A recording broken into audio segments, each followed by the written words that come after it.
अभी 4 दिन भी नहीं हुए तभी कमांडर जुलानी की कुर्सी हिलने लगी है। कमांडर जुलानी ने असद से तो सत्ता छीन ली, लेकिन जुलानी अब एक नई जंग में पड़ गया है। जुलानी के लिए लड़ाई जानलेवा साबित हो सकती है, क्योंकि सीरिया में बशर अल असद की सत्ता जाने के बाद कई कमांडर पैदा हो गए हैं जो जुलानी से बेहद ही ज्यादा खूंखार हैं। एक्सपर्ट्स के मुताबिक सीरिया में इलाके के लिए होने वाली यह लड़ाई कुछ ही दिनों में गृह युद्ध में तब्दील होगी और इसमें अमेरिका से लेकर रूस और तुर्की सब जुटेंगे।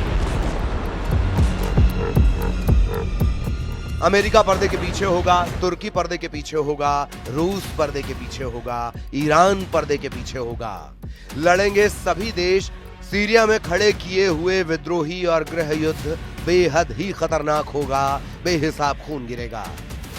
बिल्कुल सही सुन रहे हैं।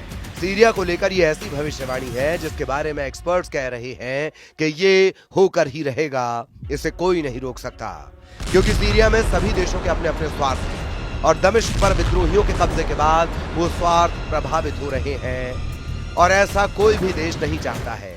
सीरिया में हालात खराब हो चुके हैं। अमेरिका के विदेश मंत्री का प्लेन इस वक्त एक्टिव है।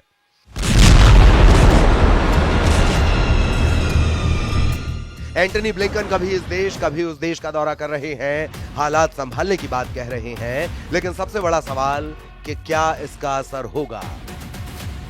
अखबारों में, टीवी पर, मोबाइल पर दमिश्क पर कब्जे के बाद अब तक आप हजारों बार कमांडर जुलानी का चेहरा देख चुके हैं। कमांडर जुलानी को दुनिया का बच्चा बच्चा पहचान चुका है, लेकिन सीरिया में अब भी सैकड़ों नहीं हजारों जुलानी जैसे कमांडर हैं जो मौके की तलाश में हैं। कुछ ने तो सीधी ललकार भी भर दी है। सीरिया में सक्रिय गुटों में खूनी संघर्ष बढ़ते जा रहा है, जिससे सीरिया में नया गृह युद्ध छिड़ने का अंदेशा पैदा हो गया है।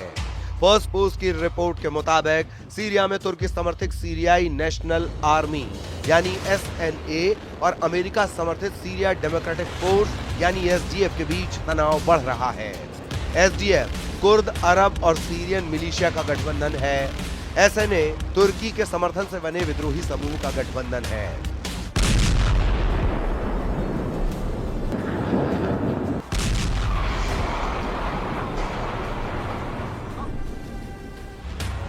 तुर्की और अमेरिका समर्थित गुटों के अलावा भी कई गुट सीरिया में संघर्ष कर रहे हैं, जिससे स्थिति बेहद बिगड़ चुकी है।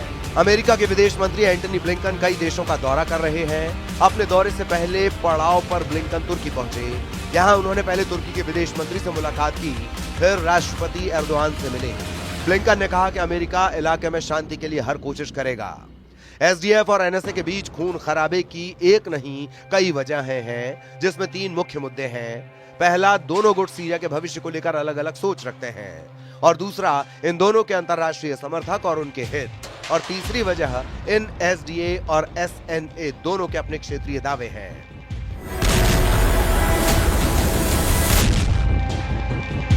हल्के हरे रंग में सीरिया के नक्शे पर दिख रहे इस सबसे बड़े हिस्से पर HTS कमांडर जुलानी का कब्जा है।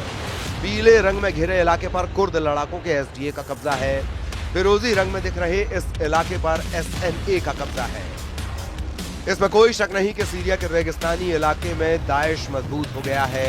ये लोग पहले छिपे हुए थे, अब खुलकर सामने आ गए हैं।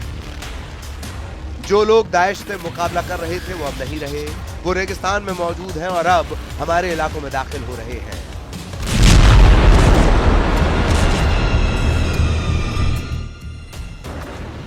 अब देखिए कि बशर अल असद के पतन के बाद सीरिया में नया झगड़ा क्या है। विदेशी मीडिया की रिपोर्ट कहती है कि अमेरिका को जरा भी अंदाजा नहीं था कि विद्रोही महज 11 दिनों में असद को सत्ता से बेदखल कर देंगे और उन्हें अपनी जान बचाने के लिए रूस में शरण लेनी पड़ेगी। अमेरिकी अधिकारी असद के साथ एक समझौते पर बातचीत कर रहे थे।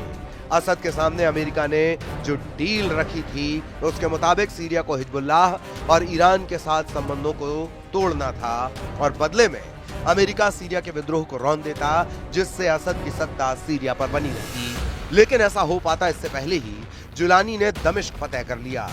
इस वक्त सीरिया को लेकर अमेरिका और तुर्की आमने सामने हैं।